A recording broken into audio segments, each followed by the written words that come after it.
جو ہے آدمی یہی تلبیہ پڑھتا ہے، اس کا نام تلبیہ ہے۔ اس کا مطلب یہ ہوتا ہے لبیک، میں حاضر ہوں نا، اللہم لبیک، اے پروردگار، اے اللہ میں حاضر ہوں، ہے نا۔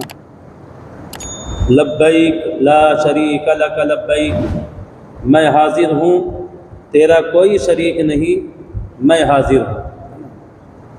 ان الحمد والنعمت لک والملک، ہے نا۔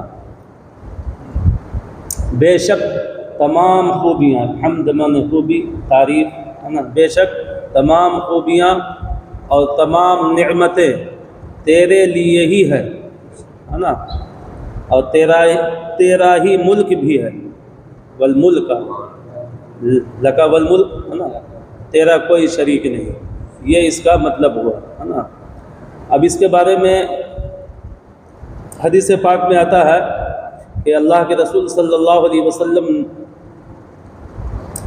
جب لبیک سے فارغ ہوتے، جب آپ لبیک سے فارغ ہو لیتے، کہہ لیتے، ہے نا، تو اللہ عز و جل اس کی خوشنودی اور اللہ تبارک و تعالیٰ سے، ہے نا، اس کی خوشنودی کی، ہے نا، اور جنت کا سوال کرتے اور جہنم سے جو ہے پناہ مانگتے۔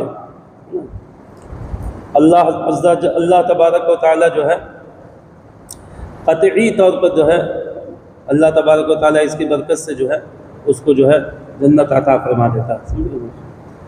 اس کے بارے میں جو ہے ایک اور روایت یہ ہے کہ حضرت سیدنا ابو ہریرہ رضی اللہ تعالی عنہ مروی ہے کہ جب لبیک کہنے والا لبیک کہتا ہے تو اسے خوشخبری سنائی جاتی ہے نا۔ عرض کی گئی کیا جنت کی خوشخبری سنائی جاتی ہے؟ تو اللہ کے رسول صلی اللہ علیہ وسلم نے ارشاد فرمایا بے شک اس کو جنت کی ہی خوشخبری سنائی جاتی ہے جب انسان جو ہے لبیک یہ کہتا ہے نا۔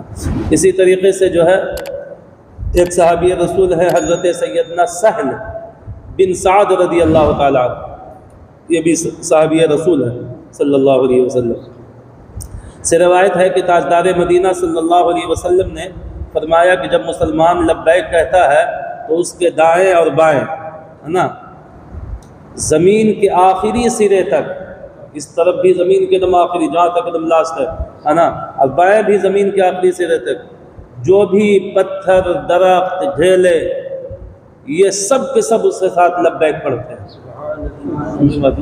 یہ اللہ کے رسول صلی اللہ تعالیٰ علیہ وسلم کا فرمان عالی شان ہے۔ حضرت سہل بن سعد رضی اللہ تعالیٰ عنہ سے جو ہے یہ مروی ہے۔ بہرحال کل آپ کو جو ہے یہ بتایا گیا تھا کہ عمرہ صرف اس چیز کا نام ہے کہ میقات سے احرام باندھ کر، ہے نا، کہ جو ہے مکروہ وقت نہ ہو تو ہم 2 نفلیں پڑھیں گے احرام کی نیت سے، اور اس کے بعد پھر جو ہے ہم نیت کریں گے، سمجھ مت نا، اور نیت کرنے کے بعد پھر جو ہے وہاں سے تلبیہ پڑھتے ہوئے ہم اور آپ چلیں گے کہ خانہ کعبہ پہنچ کر کے ہم اس کا طواف کریں گے۔ طواف کرنے کے بعد پھر جو ہے مقام ابراہیم پر ہم 2 نفلیں پڑھیں گے، اور پھر 2 نفلیں پڑھنے کے بعد پھر وہاں سے پھر سعی کریں گے، یعنی صفا مروہ کا چکر لگائیں گے، اور وہ کرنے کے بعد پھر ہم اور آپ جو ہے آ کر کے حلق کروا لیں گے، سمجھ بات، حلق یعنی بال کو منوا لیں گے یا اس کو چھوٹا کروا لیں گے، دونوں صورتیں ہیں، تو یہ کریں گے۔ یہ اپنا یہ عمرہ پورا ہو گیا۔ اب اس میں جو ہے بہت ساری چیزیں ہیں، بہت سارے جو ہے وہ مسائل ہیں۔ جیسے اب آدمی جب احرام باندھے گا تو احرام باندھنے کے بعد جو ہے پھر اس پر جو ہے بہت ساری چیزیں جو ہے حرام ہو جاتی ہیں۔ احرام کا معنی ہی ہوتا ہے حرام کرنا، بہت ساری چیزیں اس کے اوپر جو ہے وہ حرام ہو جاتی ہیں۔ اب وہ چیزیں جو حرام ہو جاتی ہیں وہ تو بہت ساری چیزیں ہیں، مختصر طور پر جو ہے میں آپ کے سامنے 2-3 چیزیں بیان کرتا ہوں۔ اس کو دیکھیے، جب انسان جب احرام باندھ لیتا ہے، جیسے ہی آپ نے جو ہے سلا کپڑا اتارنے کے بعد وہ دونوں کپڑا جو ہے پہننے کے بعد جب آپ احرام کی نیت کر لیا تو آپ کے لیے جو ہے یہ چیزیں جو ہے حرام ہو جائیں گی۔ کیا کیا؟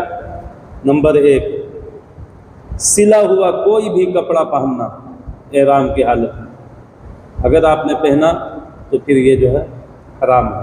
احرام کی حالت میں اس کپڑے کو پہننا، کوئی بھی سلا ہوا کپڑا ہو، چاہے دستانہ ہی کیوں نہ ہو، موزہ ہی کیوں نہ ہو، اس پر کوئی بھی مطلب سلا ہوا نہیں ہونا چاہیے بس. یہ چیز آپ دھیان رکھیے گا. اسی طریقے سے سر پر ٹوپی اوڑھنا، ٹوپی بھی آپ جو ہے نہیں لے سکتے. عمامہ یا رومال وغیرہ بھی باندھنا یہ حرام ہے. کوئی جو ہے احرام کی حالت میں اگر کوئی رومال بھی ایسے کر کے رکھ لیا تو یہ جو ہے احرام کی حالت میں رومال رکھنا، ٹوپی پہننا، عمامہ باندھنا، یہ ساری چیزیں جو ہے اس پر حرام ہے. مرد کا سر پر جو ہے کپڑے کی گٹھری اٹھانا، گٹھری ہو یا کوئی سامان ہو، جیسے اب آپ احرام کی حالت میں آپ نے کچھ خریدا، کھجور خریدا یا کوئی ایسی چیز خریدا جو وزنی ہے، انہوں نے اٹھ نہیں رہا یا رکھ لے، تو اٹھا کر کے اگر اس کو رکھ لیا تو یہ حالت احرام میں یہ چیزیں جو ہیں وہ حرام ہیں. ان سب چیزوں کا آدمی کو دھیان رکھنا ہے.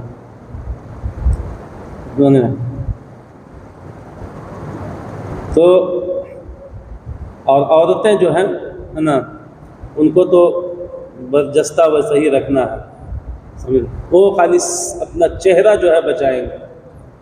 چہرے پر جو ہے کوئی نقاب نہیں آنا چاہیے، کوئی کپڑا جو ہے نہیں آنا چاہیے. اگر بہت زیادہ اگر آپ کو احتیاط برتنا ہے تو آپ ایک پنکھا رکھیے یا کوئی گتا رکھیے یا کوئی ایک ایسی چیز اس کو آگے اپنے ایسے کر کے رکھے رہے، چلتے رہے بس. کوئی نقاب نہیں لے سکتے ہیں، کوئی جو ہے نا گھونگھٹ نہیں ڈال سکتے ہیں، یہ سب عورتوں کے لیے جو ہے منع ہے. مرد وغیرہ کا دستانے پہننا جیسے ابھی ہم نے بتایا ہے نا، یہ چیزیں بھی حالت احرام میں جو ہے، لیکن اسلامی بہنوں کو نہیں منع ہے، عورتوں کو کے لیے نہیں، مردوں کے لیے. ہم اسی طریقے سے موزے یا جوتے نہیں پہن سکتے. کون سا موزہ اور جوتا؟ جو وسط قدم تک، یعنی قدم کے بیچ حصے تک، میں نے کل بتایا تھا آپ کو، وسط قدم یہ جو ابھری ہوئی ہڈی ہوتی ہے نا، یہاں تک نہیں آنا چاہیے. پہلے زمانے میں خف چلتا تھا، ابھی بھی چلتا ہے، جیسے ٹھنڈک کے موسم میں جو پہنتے ہیں نا اس کو خف کہتے ہیں. تو پہلے وہ بڑا ٹائٹ ہوتا تھا پہلے زمانے، تو وہ بھی جو ہے انسان نہیں پہن سکتا ہے. اگر اس کو پہننا ہو اس کو کاٹیے، یہاں سے کاٹ کر کے ہی جو ہے آپ اس کو پہن سکتے ہیں. اسی طریقے سے جو ہے ہوائی چپل وغیرہ پہنیں تاکہ اس سے جو ہے یہ چیز چھپے نہیں، ہے نا. ایک مسئلہ اس میں یہ ہے کہ جسم، بدن، لباس یعنی کپڑا یا بالوں میں خوشبو لگانا حالت احرام میں صحیح نہیں. ہاں، احرام کے لیے جو آپ پہننے کے لیے جو غسل کرتے ہیں نا، اس غسل کرنے کے بعد، احرام پہننے سے پہلے، اس وقت آپ جو ہے لگا سکتے ہیں. لگانے کے بعد پہنا، اور پہننے کے بعد جیسے ہی آپ نے نیت کی احرام کی تو اب آپ کی یہ جو ہے یہ سب چیزیں جو ہیں خالص خوشبو، مثلا الائچی، لونگ، دار چینی، ہے نا، زعفران، جاوتری کھانا یا آنچل میں باندھنا، دیکھیے گا، سنیے گا، ہے نا، یہ چیزیں اگر کسی کھانے یا سالن وغیرہ میں ڈال کر پکائی گئی ہوں، اب چاہے خوشبو بھی دے رہی ہوں تو بھی کھانے میں حرج نہیں. سمجھ رہے نا، اگر خوشبو دے تو نہیں، مطلب یہ سب چیزیں جو ہے عام طور پر جو ہے اس کی خوشبو لگا نہیں سکتے. اس سے کھانا ہونے میں اپنے انسان نے ڈالا تو جو ہے کوئی مذائقہ اس میں نہیں ہے. اسی طریقے سے حالت احرام میں جمع کرنا یعنی ہم بستری کرنا، سمجھ رہے مت نا، یہ چیزیں جو ہیں حرام ہیں. شہوت کے ساتھ عورت کو دیکھنا یا بوس و کنار کرنا یا اس کو چھونا، بس کرنا حالت احرام میں، یہ سب چیزیں جو ہے حرام ہیں. عورت سے مراد یہاں اپنی بیوی ہے، ویسے غیر عورت کی طرف تو ویسے ہی حرام ہے. سمجھ رہے مطلب، اس کو خیال رکھیے گا. تو یہ چیزیں جو ہے حالت احرام میں یہ چیزیں حرام ہیں. بے حیائی کی باتیں، ہے نا، اور کام اور ہر قسم کا گناہ، یہ تو ہمیشہ حرام تھا، لیکن حالت احرام میں اور بھی سخت حرام ہو گئی، اور بھی سخت جو ہے یہ چیزیں حرام ہو جاتی ہیں. اسی طریقے سے جنگل کا شکار کرنا مددنا یا کسی طرح بھی اس پر معاون ہونا یعنی مددگار ہونا. شکار تو آپ نہیں کر رہے ہیں لیکن آپ نے شکار کرنے والے سے کہا کہ کیا وہاں پر چھپا ہوا جانور، تو یہ مدد کرنا ہو گیا. یا اس کے پاس بندوق تو ہے، گولی نہیں ہے، آپ کے پاس گولی ہے، یا گولی لے لیتے، یہ مدد کرنا ہوا. اسی طریقے سے وہ مارا اور وہ گرا، اب وہ حلال کرنا چاہ رہا ہے، اس کے پاس چھری نہیں، آپ نے چھری دے دیا، تو یہ سب مدد کرنا ہوا. اشارہ کرنا بھی، بتانا بھی، اس کو گولی فراہم کرنا بھی، یہ ساری چیزیں جو ہیں، یہ سب کے سب چیزیں جو ہے حالت احرام میں جو ہے وہ حرام ہو جاتی ہیں. تو یہ بتا رہے ہیں کہ جنگل کا شکار کرنا یا کسی طرح بھی اس پر معاون ہونا ہے نا، یہ بھی جو ہے حالت احرام میں حرام ہے. پہلے یہود و نصارہ ایسے ہی کرتے تھے. یہودیوں کے جب وہ حضرت موسیٰ علیہ السلام ان کی شریعت میں یہ تھا کہ شنیچر کے دن، شنیوار کے دن جو ہے ان کے لیے شکار جو ہے حرام تھا. سمجھے؟ اس دن وہ لوگ شکار نہیں کرتے تھے. لیکن ہر امت میں کچھ خرافاتی لوگ ہوتے ہیں، اس میں کچھ خرافاتی تھے، وہ کہتے تھے شکار کرنا نہ منع ہے، تو اپنے ایسا کرتے ہیں کہ آپ شکار نہیں کریں گے، یہاں پہ خالی گھیر دیں گے کہ مچھلی جو ہے نا اس میں آ کر کے پھنس جائے اور اتوار کے دن جائے پکڑ لیں. اس طریقے سے کریں.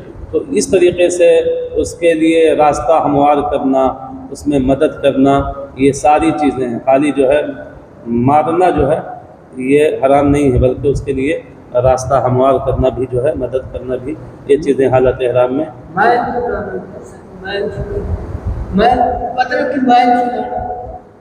حالت احرام میں اگر آپ نہا رہے ہیں تو نہیں، بالکل نہیں، بالکل نہیں چھڑا سکتے. ہاں، چھڑا بھی نہیں سکتے. اور اس طریقے سے جو ہے وہ داڑھی میں جو وضو کرتے ہیں اور خلال ولال کرتے ہیں نا، یہ ساری باتیں آئیں گی. ہم بس دو مسئلہ ہم آپ کے سامنے بیان کرنا، یہ ساری باتیں جو ہیں آئیں گی. حالت احرام میں بہت ساری چیزیں جو ہیں حرام ہیں. ان سب چیزوں کو آپ میں وہ چیزیں بیان کر رہا ہوں جو عام طور پر ہم لوگ کر بیٹھتے ہیں، ہے نا، وہ چیزیں جو ہے ہم آپ کے سامنے جو ہے بیان کرتے ہیں. تو آج اتنا آپ خیال رکھیں کہ حالت احرام میں جو ہے خوشبو لگانا ہے نا، بالخصوص وہ خوشبو جس کی جرم یعنی تہ بیٹھ جاتی ہے، لگایا اور اس میں جو ہے نا اس کی جرم میں جو ہے اس پر بیٹھ گئی. عام طور پر ہوتا ہے نا مشک ٹائپ کا ہوتا ہے جو ڈبے میں ملتا ہے، اس ٹائپ کی خوشبو یا کوئی گاڑھی خوشبو، اس طریقے کی خوشبو لگانا ایک دم بالکل درست نہیں ہے. اسی طریقے سے کوئی بھی خوشبو جو ہے لگانا یہ جو ہے درست نہیں ہے، ہمیں ایک دم سخت حرام ہے. بے حیائی کی باتیں کرنا، احرام باندھے ہوئے ہیں، لوگوں سے جو ہے ادھر ادھر کی باتیں کر رہے ہیں، تو یہ سب چیزیں حرام ہیں. یاد رکھیے گا، اس سے جو ہے آپ کے اس میں عمرے میں کافی فرق پڑے گا. اسی طریقے سے ہم نے آپ کے سامنے بیان کیا کہ جنگل کا شکار کرنا ہے نا، اسی طریقے سے جو ہے اس پر معاون اور مددگار ہونا، یہ ساری چیزیں جو ہے حالت احرام میں. یا جو ہے شکار تو نہیں کیا، لیکن ایک بیچارہ ایک پرندہ تھا جس نے جو ہے انڈا دیا، انڈا دے کر کے وہ اڑ کر کے چلا گیا. اب آپ نے دیکھا کہ انڈا ہے، شکار تھوڑے کر رہے ہیں، انڈے ہی لے لے، ہے نا. تو اب آپ سمجھ لیجیے.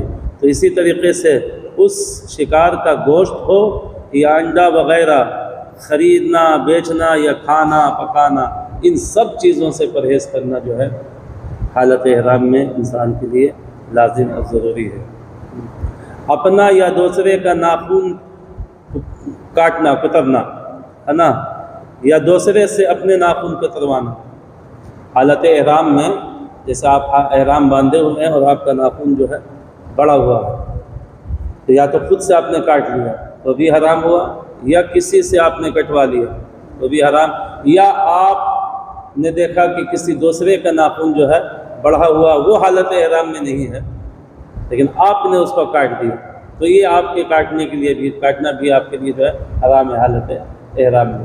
یہ سب چیزیں. اسی طریقے سے کچھ لوگ ایسے ہوتے ہیں کہ جن کا ناخن تھوڑا سا کٹ کر کے یہاں پر لٹک جاتا ہے، اب وہ کبھی کبھی تکلیف دیتا ہے، تو اس تکلیف کی صورت میں بھی آپ سوچیے گا کہ تھوڑا سا تو لگا اللہ انہوں، تو بھی حالت احرام میں یہ چیزیں جو ہیں حرام ہے، وہ جیسے ہے اس کو رہنے دیجیے، جب احرام اتر جائے تب۔ تو عمرہ میں تو کوئی دقت نہیں ہے، 10 منٹ کی بات ہوتی ہے، دقت ہوتی ہے حج میں، جو 3 4 5 دن جو حالت احرام میں رہا جاتا ہے، بہت بڑی ہاں۔ یہ تو بس گئے، سامان رکھا روم میں، وہاں سے اللہ اکبر کہتے ہوئے لبیک اللہم لبیک کہتے ہوئے ساتھ گئے، جانے کے بعد طواف کیا، طواف کرنے کے بعد جو ہے صحیح کیا، صحیح کرنے کے بعد جو ہے نماز پڑھا 2 رکعت، اور اس کے بعد پھر جو ہے حلق، جیسے ہی آپ نے حلق یعنی کیا، بال منگوایا، بس آپ آرام سے نکل کھول لیجیے، کرتا پاجامہ پہن لیجیے۔ یہ تو ایک 10 سے آدھا گھنٹہ کی بات ہوتی ہے۔ حج میں بڑی حج